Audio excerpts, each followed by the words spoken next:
Wow, this video ended up a lot longer than I thought. My original plan was to do just a little video on how to identify issues related to a no-start situation on your diesel bus or your diesel ambulance like this one. They're all pretty much the same. You started your bus, it was running fine, you parked it somewhere, you left it sit for a while, and now it won't start. Maybe because it's cold, maybe because you don't have a block heater, maybe because you've got no fuel. All kinds of things. And when I dug into my truck over there, I realized I got a bunch of frozen water in the lines and in the fuel filter. So that became a more involved project than I intended. So I'm going to take that all out of order, things I found yesterday when I was diagnosing that for the video, and I'll put that at the end if you want to stick around and watch it. But first, this is a plug. If you find a plug like this on the front of your bus, or if you've got a rear engine bus, it'll be in the back. This plug plugs into an extension cord and it goes to a heating element inside the block. Could be in the oil pan, it could be in the coolant jacket somewhere, but it'll warm up the engine in a couple hours and it'll make starting your bus or your ambulance or your van a lot easier. It's better for the engine because the oil is warmer and it'll circulate better and more quickly. It's just an easier process. That's the best way to prep your bus or your diesel, whatever, for starting when it's really cold. But let's look at some other things over there.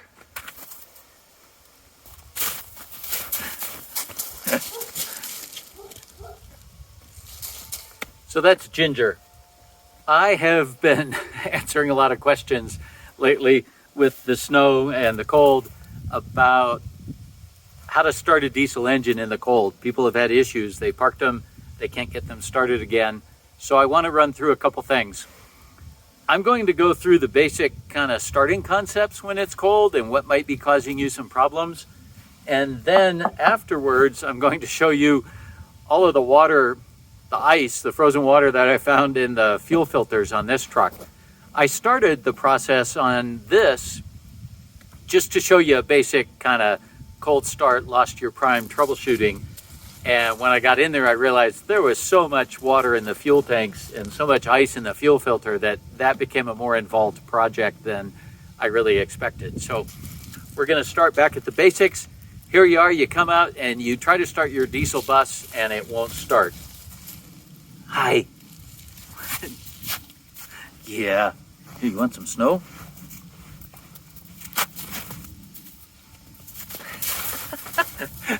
Sorry about that. So a diesel engine doesn't have spark plugs. It requires three things to start. Three things. You've got to have compression. So I'm assuming going into this that your engine is mechanically okay. You didn't break a valve or something like that, drop a valve. Your engine isn't all worn out and can't build compression. I'm talking about a scenario where your bus was running fine, you've got compression, and now all of a sudden it won't start after being parked for a little bit. The other two things it needs are fuel and air. So assuming your air filter's not plugged, you didn't get a bird or a rat or a mouse nest in your air filter intake and it's plugged, now we're looking primarily at fuel, and that's a really common problem. If you have even the smallest little tiny crack in an old hose, a fuel line, a fuel fitting that's leaking a little bit, then the fuel can drain back into the tank when it's sitting here. Normally, everything's sealed up and the vacuum in there holds the fuel in place because your engine and everything is above your fuel tank and you've got a return line back to it too. So if you've got a little bit of a leak and it can let air in, then all of that fuel can drain back into the fuel tank out of your lines. You try to start it and it won't start. So assuming that fuel is probably the most common issue, or at least to identify whether that's the issue, I want you to start the bus or try to start it, crank it for a good 15 or 20 seconds. Now you don't want to crank it for a minute. You don't want to overheat or burn out your starter. But if you crank it for just 5 seconds, that may not be enough to start a diesel, especially if it's cold. However, if you just keep cranking it forever, you can actually cool off the glow plugs, and I'll show you in our other diesel over here how that works. Anyway, so try cranking it for 15 or 20 seconds and then stop. And while you're doing that, have somebody watch your tailpipe. You should see a bunch of white smoke coming out of the tailpipe, like I will show you in this video right now.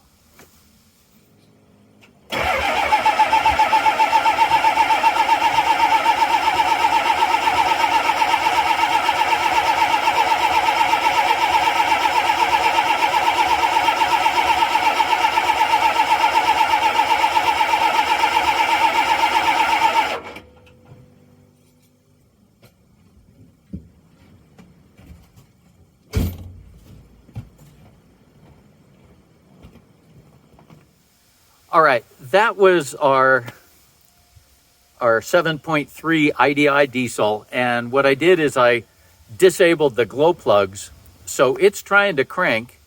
Well, it is cranking, and it wants to start, but there's no glow plug to produce the heat in there. When I mentioned compression earlier, the compression actually builds up heat, and so when that piston comes up, it compresses the air so much it gets hot enough in there to ignite the diesel vapors. You know, you got your oxygen in the air and the diesel fuel vapors. Ginger, come back. And when it compresses, it builds up enough heat by compressing that air that it ignites the diesel. When it's really cold out, that compression may not be enough to start your engine, so you need a little bit of help. The one I just showed you has glow plugs in it. Glow plugs are little tiny heating elements. There's one in each cylinder. And it's one way to warm up the air and create enough of a hot spot in the cylinder so when that fuel and air vapor mixture mix in the cylinder, the glow plug ignites it. It's not a spark plug, but they get hot and they'll actually glow red. So I disabled the glow plugs in the diesel there in our old ambulance, and I showed you what the tailpipe exhaust looks like when it's got fuel in there, and all that unburnt fuel is the white smoke you see coming out. And at the end, did you notice kind of the wispies? You know, it's sort of like just wispy smoke coming out at the end. So that's unburnt fuel. And that's because I disabled the glow plugs and it was really cold. Now I'm going to crank over this one. Actually, I did yesterday, but through the magic of video, I'll show you what you see when I crank this one, which is not getting fuel.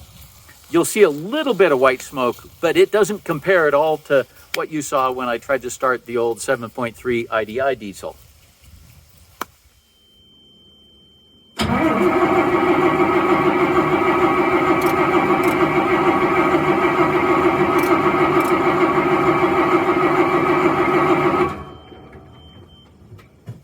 All right, do you see the difference? So that tells me this truck was not getting any fuel. So we're gonna go in. Actually, yesterday I went in and I pulled out the fuel filter and tried to prime it, and I realized that the fuel filter was about half full of ice. So the fuel tank had water in it and it was all frozen up. So right now I've got a heater in here. You don't want to use a blowtorch or anything flammable or anything with an open flame, but I've got a little space heater, just one of those oil heaters, so there's no hot element or anything in there, just to warm up that side of the engine compartment so I can thaw out those lines.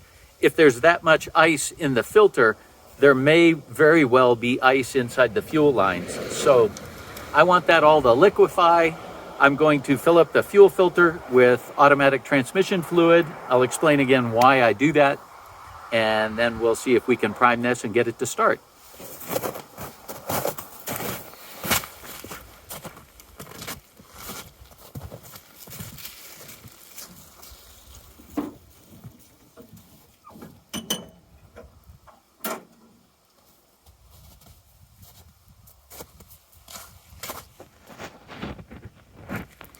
Here's the passenger side of the engine on our Sterling semi-truck, and this is pretty typical for what you would find in a bus too. Now, I did a whole little walkthrough showing the driver's side and passenger side of the bus and kind of all the components and how we got to this stage here where I've got the filters removed. But like I mentioned, they're full of ice, or they were, and there's still some ice on there. And this became a much more involved project than I expected. So I put that at the end. If you want to see all the basics, like where's the air cleaner and stuff like that, how we got to this point, then jump forward to, or just watch all the way to the end. But anyway, I've got a new fuel filter, and I'm going to show you then how we would change filters. You've taken the other one off. We want to fill the new one, and to fill the new filter, you can use diesel, but do you carry a big can of diesel around?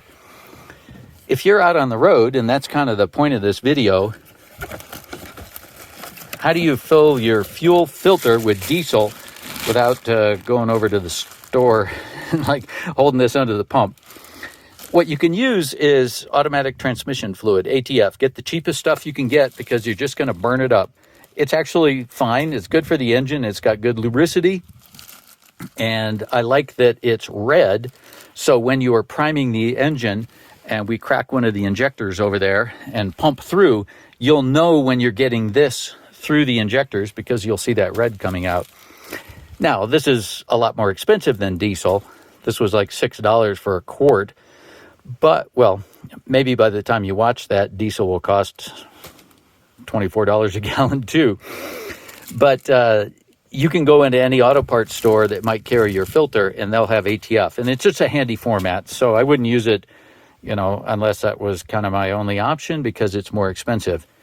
Then, because of the water I've got in the lines, I'm going to put this in both tanks. There's a tank on either side on this particular vehicle. And this is an alcohol, I believe, that'll mix with the water, and that way we should be good. I'll actually put some of that diesel 911 in the fuel filters, and then that will help thaw out any water that might be in the lines too. So let me take the wrapper off this, and we'll get going. All right, I unwrapped this. Let me just show you on the filter here. The fuel gets drawn out of the center up towards the injector pump. So the fuel in the center needs to be clean. So the fuel from your tank goes in through these holes on the outside. If you are filling this up with diesel out of a can, you don't know what kind of crud or sediment's in that can. So you would pour it slowly through these outer holes, not just fill up the center, because if you've got crud in the can and you pour it into the center, you've just bypassed your filter and you can plug an injector or your pump. I don't worry about it with this stuff though, because this is brand new, totally clean bottle, and so I'm just going to fill this up.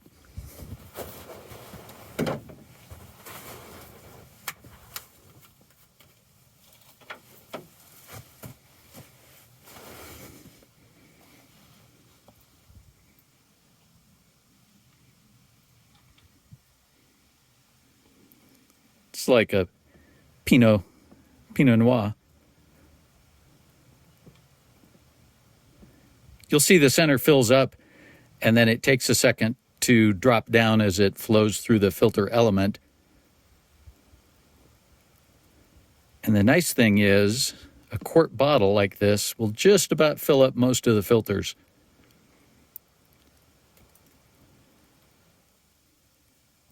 Now, you probably have two filters like this on your bus. This truck's a little weird in that it's got that other metal filter element over there. But I will do the same with that.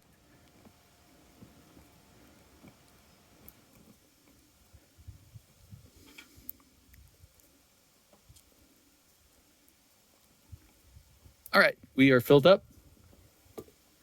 Now, you're going to see my back over here. I apologize, but I've got to get in and screw this onto the bottom of the filter housing there.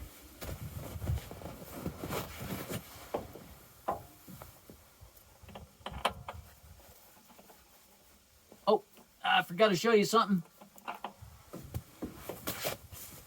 So,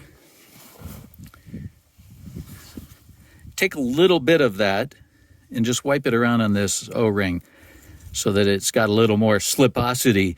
If it's got too much griposity, then you can't tighten it nicely, and you really only want to tighten it by hand. It even shows you. Oh, it shows you fill it up with diesel. turn it as much as you can by hand, and then another 3/4 of a turn. I don't know how you do that without a wrench. If you do this by hand, you'll be just fine.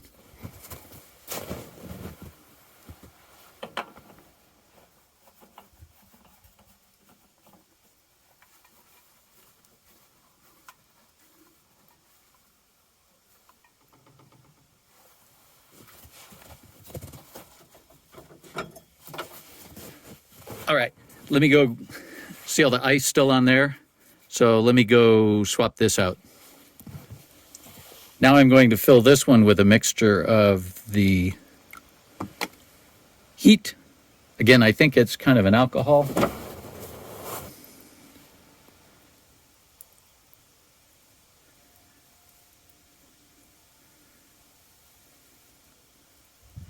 I've got one more bottle of ATF, but I'm going to leave it sealed. And just add more of this for now. All right, now you're going to see my back again, sorry.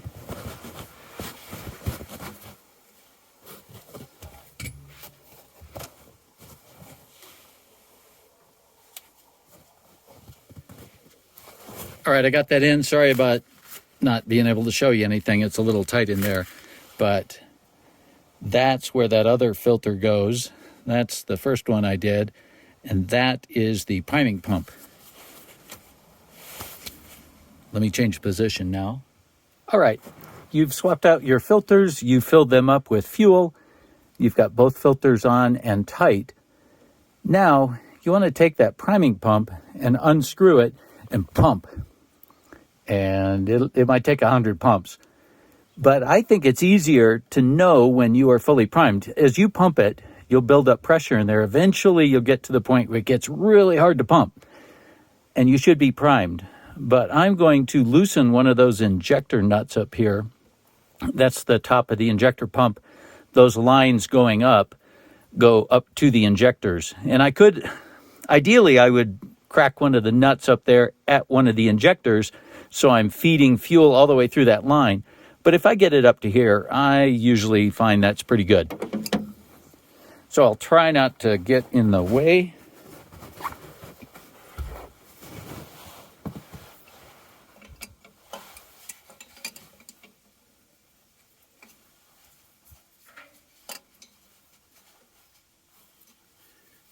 So if I loosen that, maybe I'll loosen 2 of them.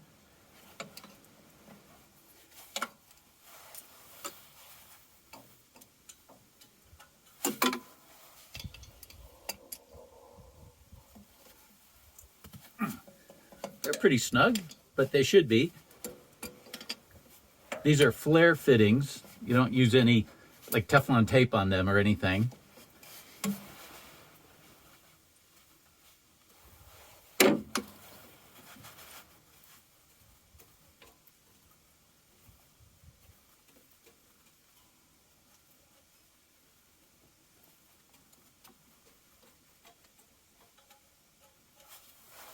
All right, now if I unscrew this to release it,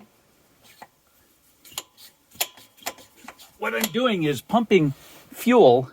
It's a very small displacement pump, but I'm pumping fuel through the lines up to through the injector pump. And you see I got something coming out here. I do have fuel coming out.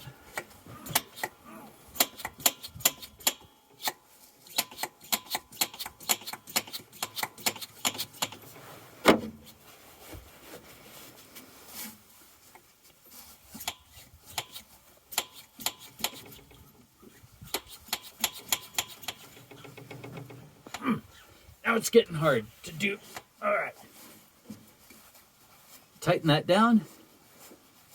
What that does is it locks it back in place. And I will tighten this injector nut. Oh, can you see I'm getting some of the red up here? So I'm getting automatic transmission fluid all the way up to here. That's a good, sorry, that's a good sign though. So I will tighten these up. What you can do is loosen those and then crank the engine and see if you get fuel out of that. That's a good sign. You'd be surprised how often loss of prime is an issue, and that's why I'm showing you this. Remember, this is if you don't see any of that billowy white smoke coming out of the exhaust when you're cranking it. That billowy white smoke tells you you do have fuel, and you got to look at something else, and we'll cover that next. Hopefully this starts. Let me go see.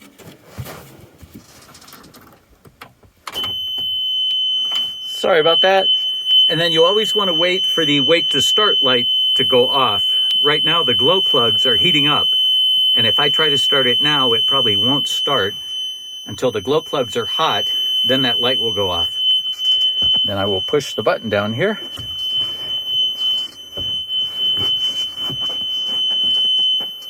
On this one, it's a manual, so I've got to make sure I push the clutch in too.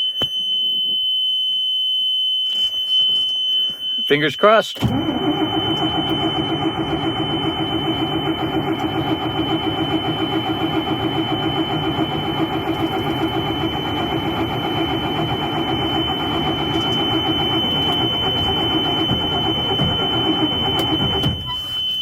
All right, I'm going to let it sit for a minute.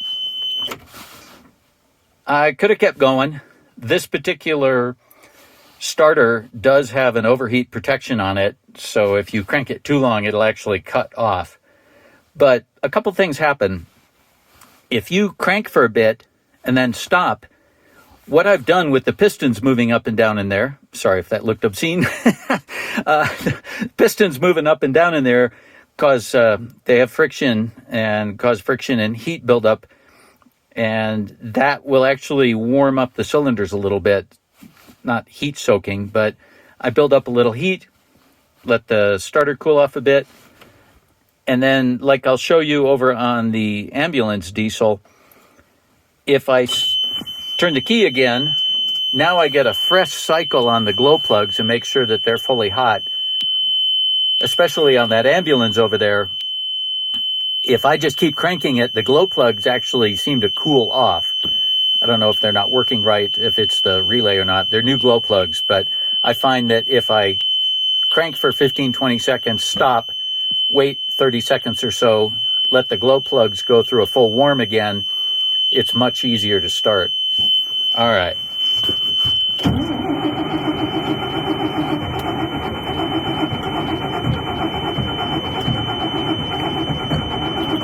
Come on, Hayward.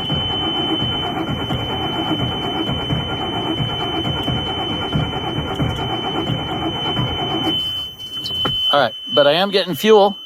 I don't know if you see the smoke. We're going to do that one more time. With all the beeping, I know that was annoying. I don't know if I can cut that out. Anyway, let me give you an update. I have tried to start now 4 times, maybe 5, and she's trying to chooch. Trying to go. Now, remember, we cracked the nuts on the injector lines from the injector pump, and those lines still go up to the injectors. So there's whatever crud, little water in there, which isn't great because you can blow an injector tip off. But, you know, there's either a big air bubble in those lines or some water. Anyway, if I was really having a hard time and I couldn't get it to start at all, then I would go up and crack those nuts at the injectors. They're just harder to get to. Pump that the fuel priming pump down there and get fluid through all of those until I saw the red coming out, that ATF up there. Again, that's kind of why I like it too, you know, where it's getting to. But anyway, I think this is maybe number 5. And it was close. It was trying. Wait to start. Clutch is in.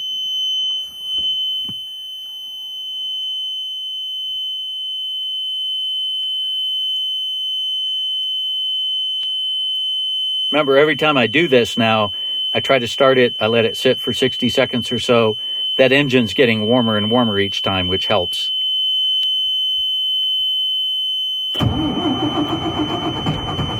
Oh, come on.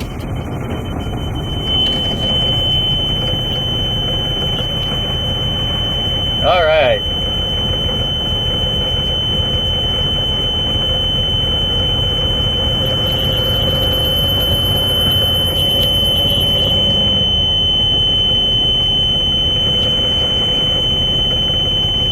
Don't be concerned if your bus runs a little rough at first, because you're still getting whatever crud through the other lines.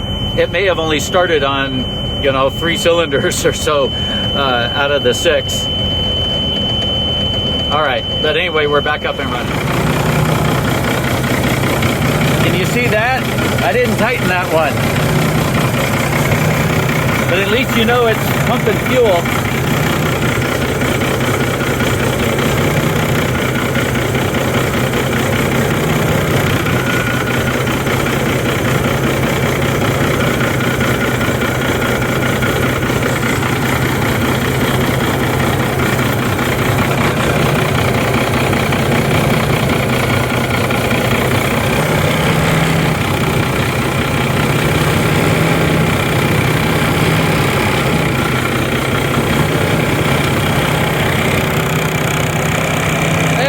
She's running better.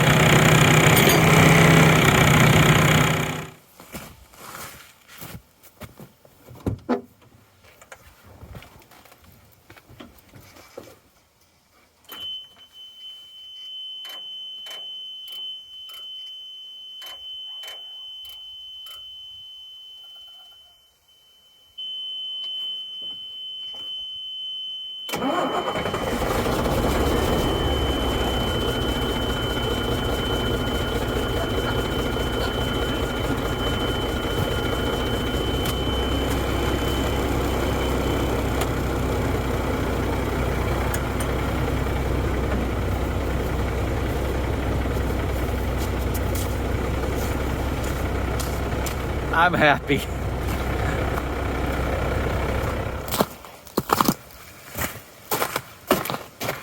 All right, that felt good to get the big truck running, and that was pretty involved. So stay tuned after this again if you want to see how we got to that point, and you want a very basic, this is for new bus owners, a basic rundown of what to identify inside the engine compartment and how I got to that point where I had all the filters off. But if you have to change out your fuel filters, at least now you know how to do it, how to prime the system again, how to start it if you have a fuel issue, hopefully. Now, what if you are getting all that billowy white smoke out of the exhaust? Now you know you're getting fuel, and you had compression because your engine isn't damaged or something. Now you're looking at heat. So a very cold diesel engine is going to be hard to start anyway. Having a block heater plugged in for a few hours before you start makes a world of difference. Waiting until your glow plugs warm up, so that wait to start light is really important. Wait until it'll stay on for 20, 30 seconds maybe. Wait until it shuts off. Hear the chickens over here. Wait until that light shuts off. Now your glow plugs are as hot as they're going to be. Crank for 15 or 20 seconds. If it doesn't start, stop cranking. Turn the key all the way off, let it sit for 45, 60 seconds, and then try cranking it again. Turn the key back on, wait for the whole wait to start light again, because now your glow plugs are getting as hot as they're going to be. In this one, I think the glow plugs cool off while I'm trying to crank it. It's supposed to keep applying power to the glow plugs. It measures the resistance through the glow plugs to keep them hot. I don't think this is working quite right. So if I just keep cranking, it'll never start if it's really cold. But if I go through that cycle like I demonstrated earlier, or I guess I'm going to demonstrate it now.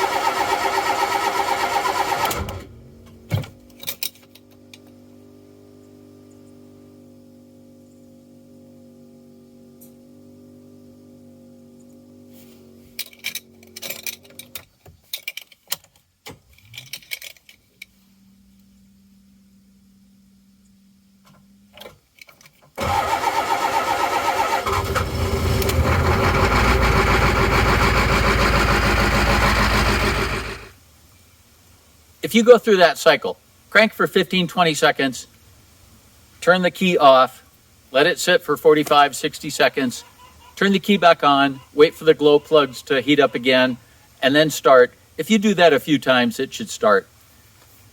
In an emergency, there are ways to use starting fluid. I mean, if you're in California and you've got, or even here, and you've got the evacuation order and you've got to leave, starting fluid could get you going, but you never want to use starting fluid when you've got either hot glow plugs or a hot intake air heater. If you have to use starting fluid, you only use a little bit and you have to disable the glow plugs or your intake air heater. If not, that starting fluid, which is ether based, can ignite as soon as it gets into the chamber, sometimes at a bad point. Your piston may be coming up and the glow plug ignites that starting fluid and your fuel mixture before your piston is up at top dead center and it's ready to fire and come back down. If it fires on its way up, you can bend a rod, crack a piston, do all kinds of bad things. So starting fluid is only for an emergency situation unless you have an old two-stroke Detroit, and that's something for a separate conversation. So anyway, use a block heater if you can. If not, make sure your glow plugs are working. Give them time to warm up. Try it a couple times. It might take 5 or 6 times. And you've got to make sure you've got good batteries. That's the last thing. If your batteries are weak, a diesel takes a lot of energy to crank over, especially when it's cold and the oil is thick. Your glow plugs won't get as hot if the batteries aren't fully charged, and that's one of the most common problems of hard to start issues.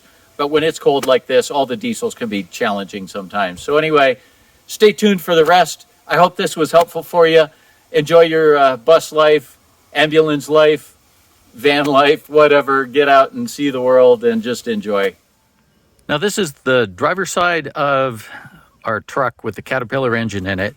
And every engine may be set up a little differently, but at least I want to give you some things to help you identify what's what. This particular engine has the air cleaner right there, and then there's an air intake, clean air intake that goes over to the turbocharger on the other side.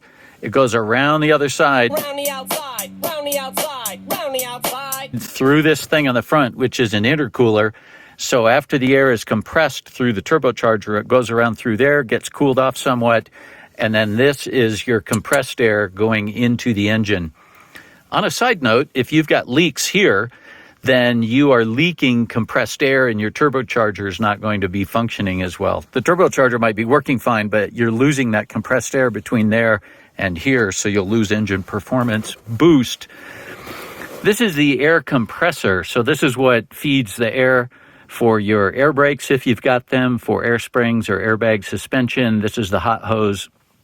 You'll notice these are typically a Teflon hose wrapped in the stainless steel braid like that, so you can identify something like this. It looks just like the top of a regular air compressor, like you'd have in a shop or a garage or something. This is a governor, and these things are pretty prone to leaking. If you find a bunch of air blown out the end of this thing, they're $25, $30. They're not very expensive, but if your air governor is not working right, then your air system's not going to air up right. Here's a steering shaft, comes off the steering wheel down here through there to the steering box, and then there's your drag link back to Pitman arms and everything for your steering. Anyway, oh, and on this side, you got valves. These look like, well, they're regular gate valves, and you got a couple here. You might only have one, a lot of engines have two, and they look really like a faucet. So what this does is it shuts off the water flow back to the heater inside the cab. So during the summer, you can turn these valves closed because you don't want that heat. Even if you have the fan in the cab or in the back of your bus off, if these are open, it's still circulating hot water through those lines, through the heat exchanger, which looks like a radiator back there. You'll find those on the floor underneath your back seats if you haven't taken those out. But even in the summer, it's still circulating that hot water through there and bleeding heat inside your bus. And so if you close these down in the summer, that's why they're there, so that you can just keep that from circulating through. Let's go over to the other side of the engine because I don't see the fuel filters over here. Okay, here we are on the passenger side of the engine. So I've got my engine oil dipstick and oil fill, engine coolant up here. There is the turbocharger. So that is the intake from the intake air filter, goes through the turbocharger. Boosted air comes around here, and on this one it goes through an intercooler to the other side. Round the outside, round the outside. You in your bus may or may not have an intercooler. Here is the alternator, and you'll know that it's the alternator because it's got wires attached to it. That is an air conditioning compressor with these lines coming off of it. But what I'm looking for now is the fuel filters. So we've got two fuel filters, and that's pretty common. You'll have a primary and a secondary on a diesel engine. This is the throttle linkage here. And so if you have a hard time finding your fuel filters, look for the throttle linkage.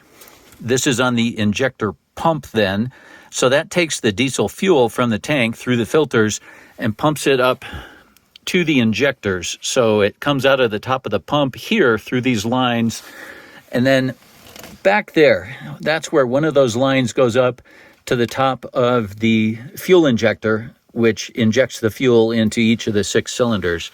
So if you look in here, there are 1, 2, 3, 4, 5, 6 of those. And at some point during this diagnostic process, I'm going to crack one of these nuts loose just to make sure we're getting fuel out of the fuel injection pump. But first, what I want to look for is this, and that is a priming pump. So let me show you that. It's locked down in place. They all look pretty similar, and you unscrew it until it's free to move, and then you can pump this.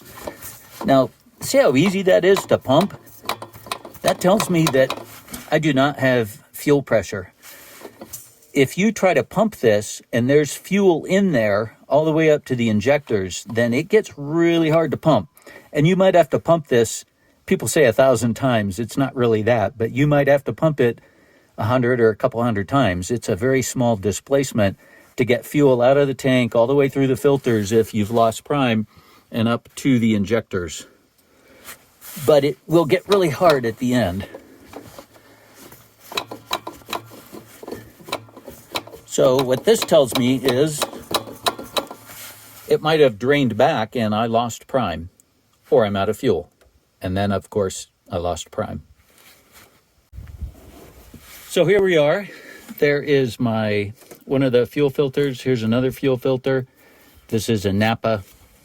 This is the priming pump over here, and it feels a little spongy. So I'm not going to rely on that to tell me definitively right now that it's not primed. I'm going to pull the fuel filter off, and there are a couple different ways of doing that. You can use a strap wrench like this that you adjust and then use that to pull you wrap it around and then rotate the fuel filter off, which would be this way.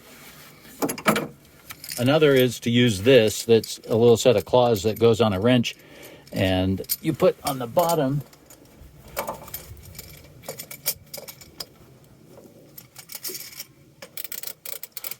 People do tend to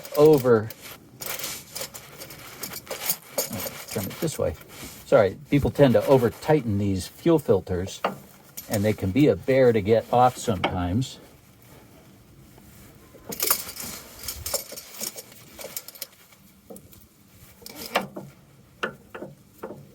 Sorry, the back of my wrench is getting hung up over there. So the fuel filter should be pretty full of fuel. So when I take it off, I'm dripping a little bit of fuel now. Take it off and see if it's full or not. Yeah, pretty full. You'll notice that my gloves are wet, and unlike gasoline that evaporates pretty quickly like any solvent, diesel is an oil. It's called fuel oil back in the day, maybe still some places, but it's an oil, so it will not really evaporate. That's why I always wear gloves. Try not to get it on your clothes. It doesn't just evaporate out. It'll stay in there and stay stinky for a while. So I had a fuel filter that was full, but I didn't have prime, and this just feels spongy to me, so I am going to take that priming pump off. I did have a couple more of these sitting on the shelf. So let me unbolt this and I'll show you what it looks like, and I'll put the new one on.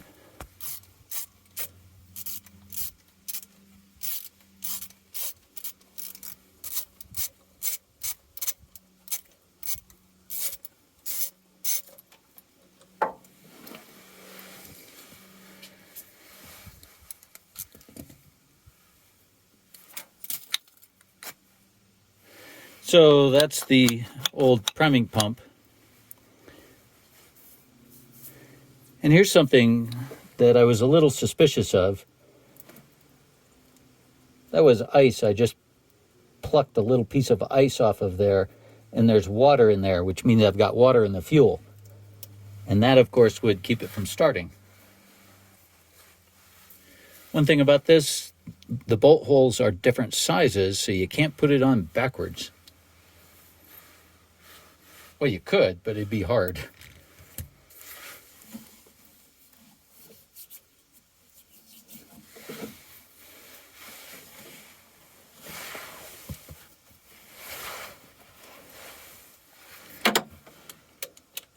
This priming pump that I'm installing actually has a longer stroke on it, so you can prime a little more quickly.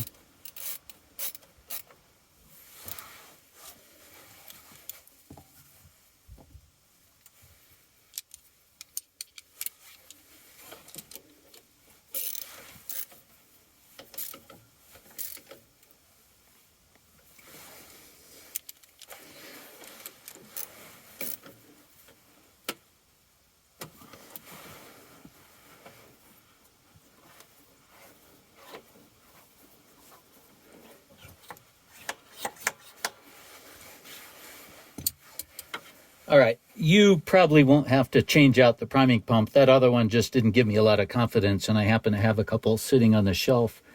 So anyway, that was the primary filter. So that comes from the tank up there, and from there it goes down here through an engine lift pump, and from there it goes through the secondary fuel filter over here, and then into the injector pump. So I'm going to put a new fuel filter on here.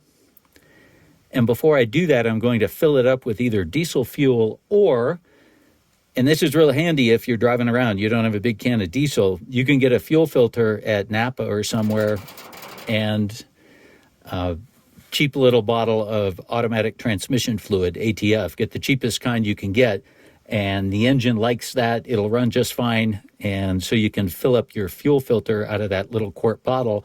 You know it's absolutely clean, and then screw the filter back on. So we'll do that here. So here's that filter, and I said it was full, but I didn't check to see what it was full with. So I drained it out, and I don't know if you can see in the bottom there, it's full of ice. It's actually filled up. It's filled up to about here, where my thumb is, with frozen water. So these fuel tanks had emptied. This truck's got a crane on the back, and we were running it on the property and actually ran it out of fuel. So I put about 10 gallons in the tanks, reprimed it, and got it running. But the tanks are pretty low. And if your tanks are especially low, I mean, all the time you can get condensation in the tanks. And diesel fuel tanks can get pretty nasty. They'll grow algae in the summer, all kinds of stuff. But the emptier your tanks are, the more empty, whatever, the less fuel there is and the more airspace there is in your tank, the more likely you are to get condensation and water. And as you can see, we've got a fair amount of snow. We've had rain. So I have no doubt there's a lot of water condensation in those tanks, and we'll deal with that.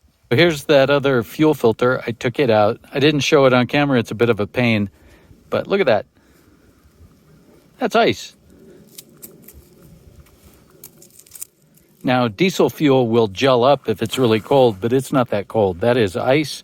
So I definitely had water in the fuel system, and I'll show you how I get rid of that. First, it'll be changing out the element in here, getting a new fuel filter, filling both of these up with either diesel or I'm going to use automatic transmission fluid.